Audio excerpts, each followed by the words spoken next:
Yo, what's up? It's your boy Zach, Super Judah, 6-time champion of the world. I'm giving a big shout out to my home team, Heavy Bag TV. You heard? Keep it live.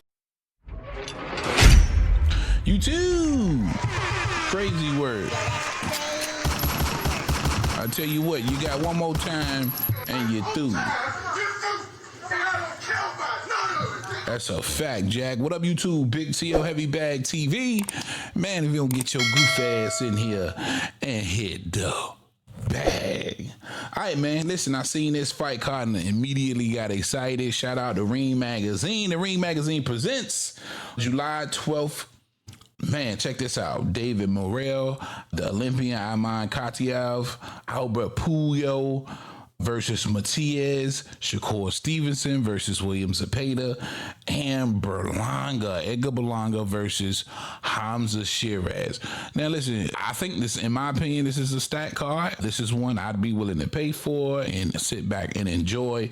Outside of the Berlanga, Hamza Shiraz, it looks like that could be the headliner. I hope they're not snubbing.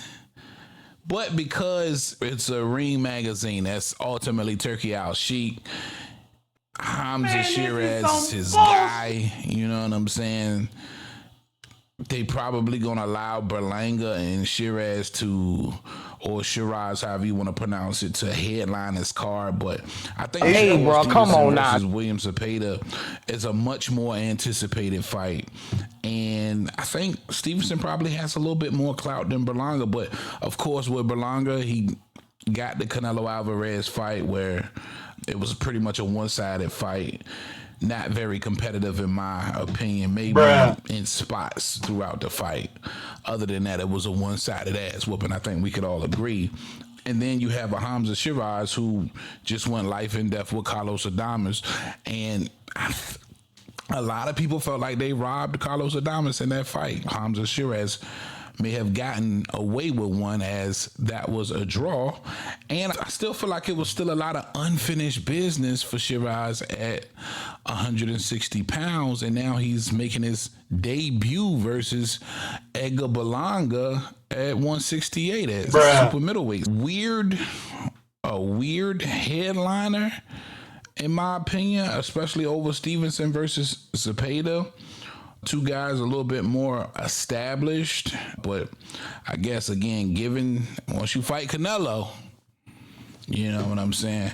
But listen, Stevenson Zepeda, extremely interesting fight. That's going to be anticipated for sure.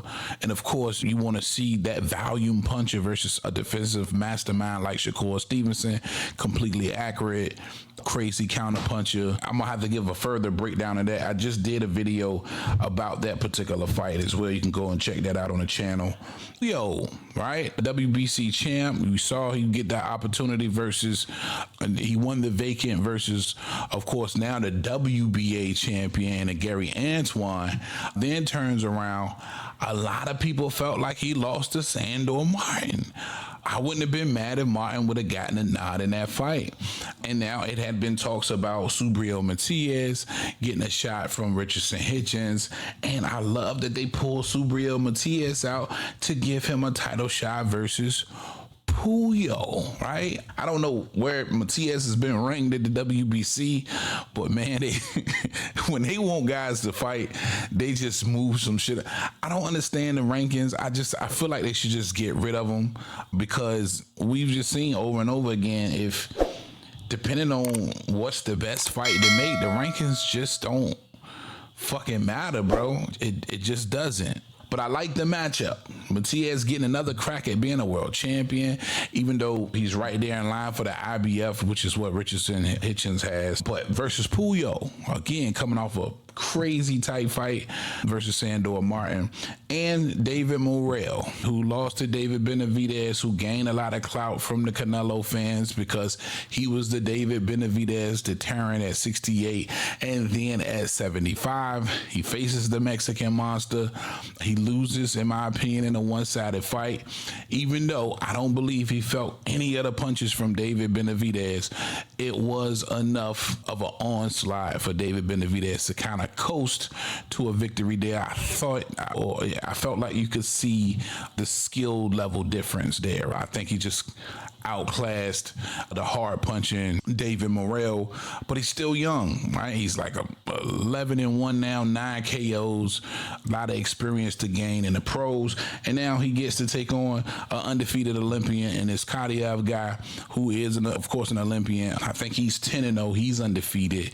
That's going to be a great measuring stick for him as well, fighting somebody with the kind of experience now that Morel has.